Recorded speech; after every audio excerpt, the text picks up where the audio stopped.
High everyone, welcome back to my YouTube channel Papiya Lifestyle. তোমরা কেমন আছো? আশা করছি সকলেই ভালো আছো। এই ভিডিওটা জানো তো অনেক দিন আগে করা, অনেক দিন আগে বলতে তাও 10-12 দিন আগে করা।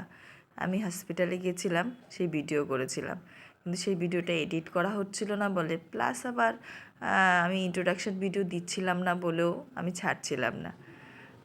তারপরে মনে হলো যে না, এবার ছাড়ি, ইন্ট্রোডাকশন ভিডিওটা যদিও বা দেওয়া হয়ে গেছে। তারপরে দেখো টোটো করে আমরা দুজনে মিলে শ্যামনগর স্টেশনে চলে গেলাম।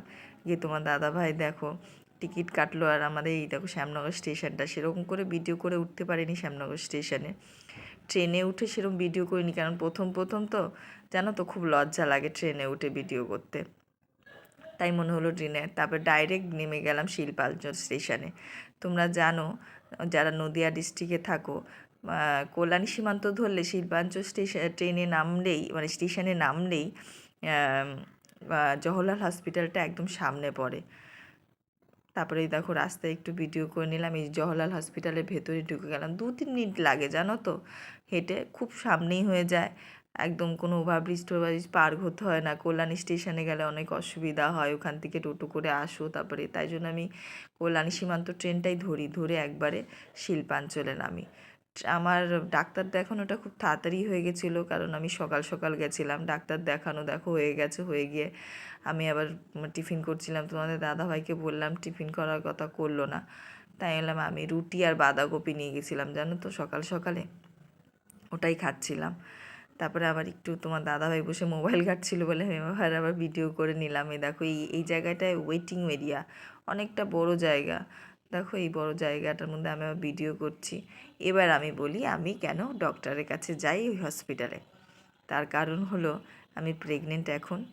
আমি কনসিভ করেছি অনেক দিন আগেই। ভিডিও করব করে এই অসুস্থতার জন্যই ভিডিও করে উঠতে পারছিলাম না। যে মনে হলো যে না আজ করব কাল করব, কিছু না কিছু অসুস্থতা, মন খারাপ, এই সেই করে হচ্ছিল না জানো তো। আর ডক্টর যদিও বা আজকে আমার হিমোগ্লোবিন টেস্ট করেছে হসপিটাল থেকে। হিমোগ্লোবিন টেস্ট করানোর পর আমার আস্তে আস্তে জানো তো হিমোগ্লোবিনটা কমে যাচ্ছে। প্রথমে ঠিকই ছিল, প্রথম দিকে 12 ছিল, তারপরে 11 আসলো, 11 থেকে 9, 9 বলতে কি 9.8 মতন হলো। আজকে দেখি পরে চেক করে দেখলো 8.2 হয়ে গেছে। তো হিমোগ্লোবিনটা অনেকটা কমে যাচ্ছে। 7 হলে যদি বা হাই রিক্সে চলে যায়। ডক্টর বলছিল ভালো মন্দ খেতে। তা কাকিমার সঙ্গে দেখা হয়ে গেছিলো, কাকিমা আবার ভালো মন্দ আমায় খেতে বলছিল। তারপরে হঠাৎ করে মনে হলো যে না একটু আখের রস খেয়ে নিই, কেন অনেকক্ষণ ধরে রয়েছি তো বাইরে, শরীরটা একটু কড়া হয়ে যায়।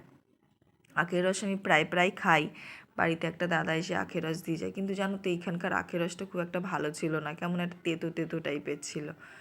আমি 10 টাকার আখের রস ভাগ্যিস নিয়েছিলাম, নইলে পুরোটাই ফেলে দিতে হতো 20 টাকা নিলে, সেটাই আমি খেতে পাচ্ছিলাম না। তোমার দাদাভাইকে আবার বললাম, ও আর খেলো না। এ দেখো এই রাস্তা আর এই বিল্ডিংগুলো দেখো, এই জওহরলাল হসপিটালের বিল্ডিং। যারা এসছো তারা তো দেখেছো, যারা আসেনি তাদেরকে আমি দেখাই জওহরলাল হসপিটালে। আমাকে আবার আজ 7 মান্থ কমপ্লিট হয়ে গেছে বলে আলট্রাসোনোগ্রাফি করতে দিয়েছিল, কারণ বাচ্চার ওয়েটটা কত আছে সেটা জানার জন্যে। তার জন্য আমাকে অনেকক্ষণ ওয়েট করতে হয়েছিল। আমার অনেকক্ষণ হয়ে গেছিলো, অনেকক্ষণ আগে হয়ে গেছিলো জানো তো, 11:30 এমন সময় হয়ে গেছিলো। ওখান থেকে আবার রিটার্ন করার জন্যে 11:15-20 নাগাদ একটা ট্রেন আছে, কিন্তু সেটা ধরতে পারলাম না, তার কারণ আমাকে 12টায় আলট্রাসোনোগ্রাফি টাইম দিয়েছে। তা আবার হসপিটালে গেলাম, গিয়ে 12টার সময় আবার আমাদের এখানে সবাইকে পাঠালো। পাঠিয়ে তারপরে 12টার সময় টাইম দিলে কি হবে জানো তো, ডক্টর এসছেই 1টা-1:30টার সময়।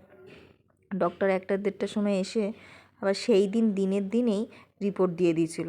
তাই দিনে রিপোর্ট নিলে মানে টাইমটা তো লেগেই যায়।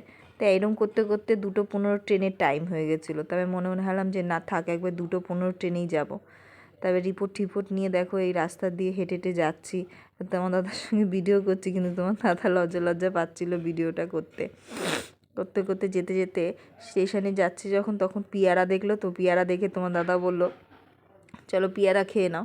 কিন্তু আমি বললাম না, পেয়ারা খাবো না, তার কারণ বাড়িতে তো কত পেয়ারা পড়ে রয়েছে, পেয়ারা বাড়িতে গিয়েই খাবো। বলো না, এতক্ষণ ধরে কিছু খাওনি, দেখো পেয়ারাগুলো কত ছোট ছোট পেয়ারা, আর এই পেয়ারাগুলো 5 টাকা করে দাম। আবার ও বলছে আবার ধুয়ে দিতে। আমি যে ধুয়ে দেবে কোথার থেকে, যদি আমি জল দিয়ে ধুয়ে নিলে ভালো হতো, কেননা বাইরের জিনিস এরকম না ধুয়ে খাওয়া ভালো না এই টাইমে। তাও খেয়ে নিলাম। নিয়ে এবার তোমার দাদা তো পেয়ারাটা খেলো না, আমাকেই দিল খেতে। আবার পেয়ারাটা কিন্তু খুব মিষ্টি ছিল, খুব মিষ্টি ছিল। 5 টাকার ছোট্ট পেয়ারা হলে কী হবে, পেয়ারাটা এত মিষ্টি ছিল না যে বাড়ির পেয়ারাগুলোর থেকেও মানে টেস্ট লাগছিলো খুব খেতে। আমি আবার তোমার দাদাকে বললাম খেতে, খেলেও না। আমার খুব খুব ভালো লেগেছে পেয়ারাটা খেতে, ওই টাইমে অন্তত ভালো লাগলো। তারপরে তো বাড়িতে আসলাম, কিন্তু তোমার দাদা আবার আমাকে বাড়িতে দিয়ে চলে গেছিলো। আমি আবার একা একাই বাড়িতে এসে ডাল ভাত খেলাম। এই দেখো বাড়িতে এসে ডাল ভাত খাচ্ছি, মা আবার একটু ভিডিও করে দিয়েছিল আমাকে। সব কিছুর মধ্যে থেকে আর একটা বলি, এটা আমার সেকেন্ড ভিডিও। তোমরা আমার পাশে থেকো, আর ভিডিওটা ভালো লাগে লাইক, সাবস্ক্রাইব এবং শেয়ার করে দিও, আর কমেন্ট করো কেমন ভালো লাগছে কিনা। সাবস্ক্রাইব করতে ভুলো না কিন্তু। আবার নেক্সট ভিডিও দেখা হবে, বাই।